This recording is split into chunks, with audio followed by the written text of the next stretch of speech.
welcome to the program. The biggest surge in fighting in eastern Ukraine began last month.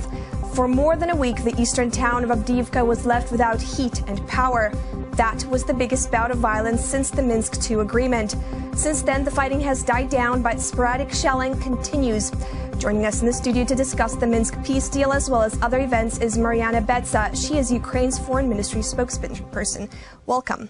Thank you so much for the invitation. So parts of the Minsk agreement are quite ambiguous and sound a bit ineffective. Now, the one about elections in Donbass, which must be held under Ukrainian law, but which Moscow isn't so keen on continuing with and doesn't show any indication of actually fulfilling. Now, what sort of success does the Minsk ceasefire have in this type of stalemate?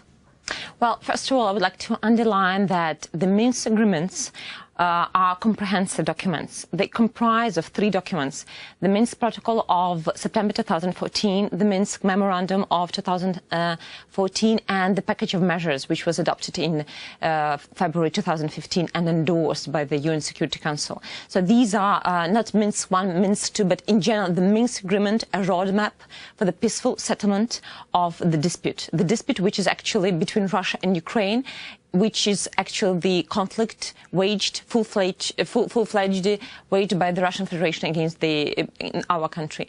And regarding the ceasefire, I would say that not a single provision till now it has been implemented by the Russian Federation. The Minsk agreements were signed by Ukraine, the Russian Federation and the OSCE. And these are three signatories. And that's why we have trilateral contact group, though the Russian deliberately tries to avoid the word trilateral and to use contact group just to put it into Russian narrative and to use Donetsk, Lugansk as if we have to speak as a dialogue between Ukraine and so-called proxies, Russian proxies. But in general, these are three signatories, and the Russian Federation so far hasn't implemented none of the provision. The first provision was ceasefire. We had numerous occasions when we agreed either in the Normandy 4 meeting or within the trilateral contact group to launch ceasefire, which would be comprehensive, verifiable and durable. None of this happened, and the last Normandy meeting, which took place in Munich in February this year, testified to the fact that the Russian Federation is not willing to implement the provisions. It was actually, again, the same narrative, again, the same provision that Ukraine has to be blamed and nothing else. And this is actually very, indeed disappointing, and it's about lives of people. It's not Ukraine just about the territory, it's about lives of people. We have lost more than 10,000 people. Part of our territory has been illegally occupied in grave breach of international law by the Russian Federation. We have full-fledged Russian aggression in Donbass, Russian regular troops along with the Russian proxies.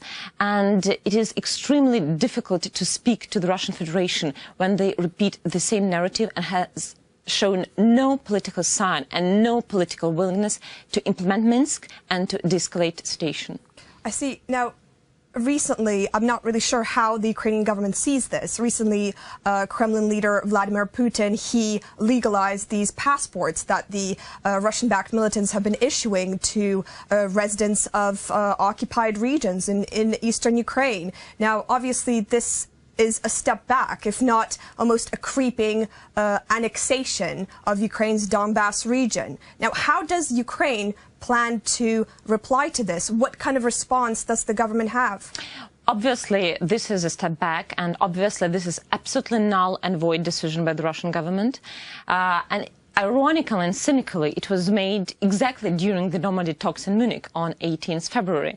And this is, again, another blatant violation of sovereignty and territorial integrity of Ukraine, and another act to the occupation of these territories by the Russian Federation, which we strongly condemn. And there was a command of the Minister of Foreign Affairs of the President of Ukraine, where we definitely and strongly condemned these absolutely illegal acts by the Russian Federation. But again, this is a sign that Russia is not willing to go and to abide by international law and to abide by Minsk. But what concrete steps does the government plan to take now that Putin has gone further and legalized these documents? Does the government have any strategy Well, the best strategy is, first of all, to continue our work within the trilateral contact group and the Normandy format, because right now these are the only formats. We can have different formats, but everything depends on Russia. Russia is an aggressor state, and it committed a crime. And Crimea is actually a Russian crime against peace, humanity, against sovereignty of Ukraine and territorial integrity of Ukraine within its internationally recognized borders. Russia blatantly violated UN Charter, Helsinki Final Act, many other norms of international law and Minsk agreements. And obviously, we have to sit at the same table to return Russia to the tenets of international law.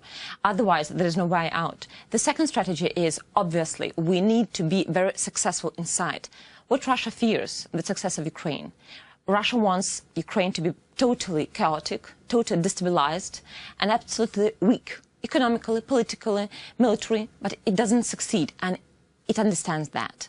And also the sanctions which we have against Russia, I do think that no one in Russia could have predicted that the sanctions against Russia could have lasted for 3 years ongoing, and these are really painful sanctions. And the more painful they become, the more difficult it is for Russia, regardless their narrative. And therefore, from our side, first of all, we have to be really successful inside. We have to pursue the reforms in different fields. The success of Ukraine's reform progress, so on. Progress, yeah, reform track. We have to be successful. Which points of the Minsk agreement would you revise? What would Ukraine do better to make the Minsk agreements effective for the country? We have to start with the number one, and the number one is ceasefire. It hasn't lasted even for a few hours, to be honest. I mean, we have had so many agreements when the ceasefire should be enforced, and there was sort of Russian agreement on that within the trilateral contact group or Normandy format, but it never worked out. I mean, we see only yesterday 116 attacks on UAE positions from Russian hybrid forces, from Russian regular forces and proxies. We also see that one person was killed and more than 15 wounded, and we deeply sympathize with the families of the relatives of these people. And it's indeed, Russia does not care, not only about international law, not only about Minsk agreement, it does not care about human lives. And this is, I think, the most difficult part. They do not care about human lives, not only in Ukraine, but in other countries as well. If we look in a more wider geopolitical aspect, and we take Syria, and we take even Russian Federation itself. So many people get arrested just for saying a word on Twitter or Facebook. If we look on Russian citizens, they're afraid to speak because they're afraid for their safety. So the best way is just to start from number one. Ceasefire should be absolutely durable, verifiable, comprehensive, and should be also, of course, verified by the OSCE, because we do need just to monitors. Stop you there. So we've spoken about, you've just mentioned geopolitics and what that means for Ukraine. Now, UK Foreign Minister Boris Johnson was in Kiev in the beginning of March. Now, what kind of strategy did Ukraine have there? What was the kind of main point that was made during closed-door meetings? What was agreed upon? What was his key message? What did Ukraine get out of this?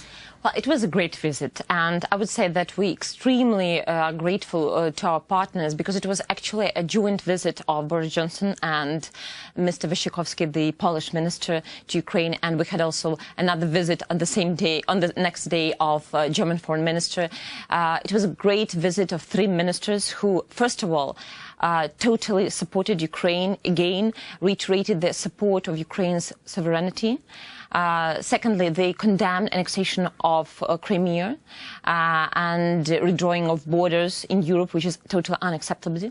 Thirdly, they again underlined that there are no illusions in the world about Russia and Russia's role and Russian aggression. And they also support very much Ukraine in terms of reforms, in terms of social and economic reforms and rehabilitation of our former servicemen, and also training of our servicemen. So we're extremely grateful for our partners for this solidarity and partnership. What did Boris Johnson promise post-Brexit Britain?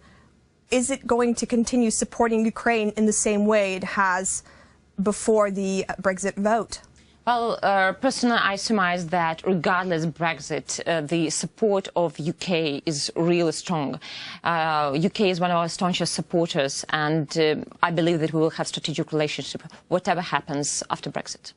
Very good. Now, speaking about going back to geopolitics and Ukraine, the Avdiivka bout of violence, which happened at the beginning of February, it happened right after a phone call was exchanged between Kremlin leader Putin and the newly elected U.S. President Donald Trump. Many said this was basically Putin testing Trump in Ukraine. Now, if that was so, and it seems that Ukraine doesn't have a lot to say in these geopolitical talks. Now, do you think that it's worth counting on these kind of closed-door meetings, which Ukraine hasn't been invited to? Do you think that Ukraine should have a say in that? Well, yes, the situation in Avdiivka is extremely volatile, and indeed the situation in Donbass is very fragile, and it is very worrisome, very worrisome. But we do understand that the Russian Federation is testing everyone, is testing the West, is testing Ukraine, whether we could withstand such aggression. But what is important in my personal view, first, is to keep the sanctions on the agenda. The sanctions should be there, or even reinforced, because the developments around Avdiivka, they testified once again why the sanctions are there. Because Russia violated international law, because Russia violated territorial integrity of another country. Secondly, we do need international consolidated support of our partners, and we do have that.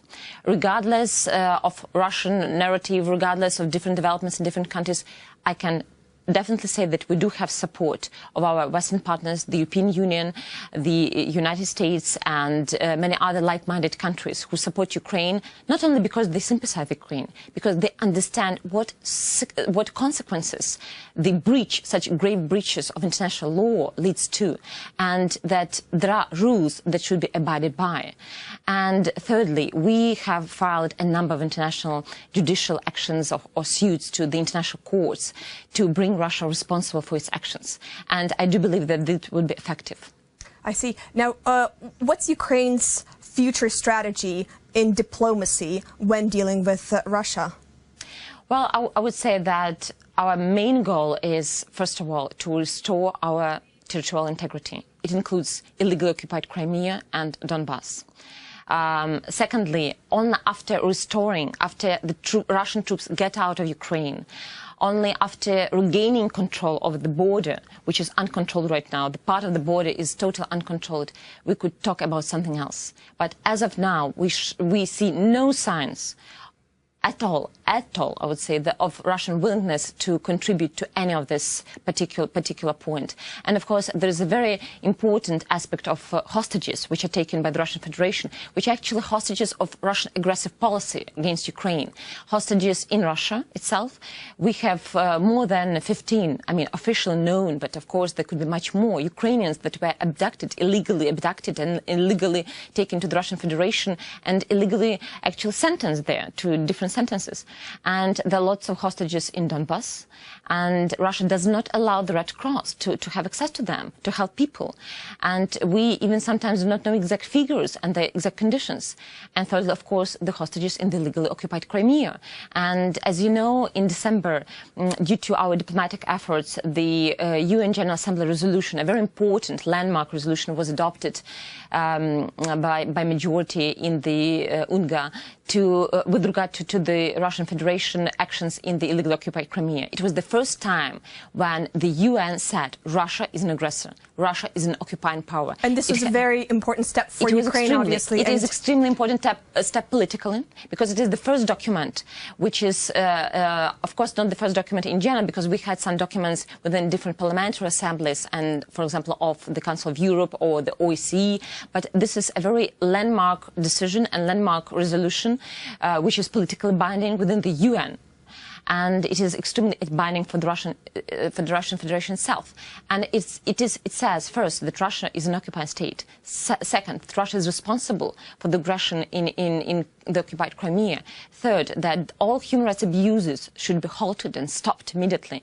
And fourth, which is extremely important for us, we have been advocating for it for ages, that monitoring missions, permanent monitoring missions, which are absolutely independent, international, should be present in Crimea to document document all the facts of tortures, abductions, killings, extrajudicial killings. And this is very important, of course. It is extremely important because the monitoring is being done. It is being done by the UN or OSCE or other international organizations. For example, within the UN, we have roughly 16 reports, but they're made by distance, by working with journalists, experts, people. But it's extremely important to have people on the ground. But what Russia is afraid of, it is if there wasn't so many human rights abuses, any monitors there wouldn't be anything like that. Exactly. Thank you so much for coming into the studio today. Welcome. We have been joined by Mariana Betsa. She's Ukraine's foreign ministry spokesperson. You're watching UATV.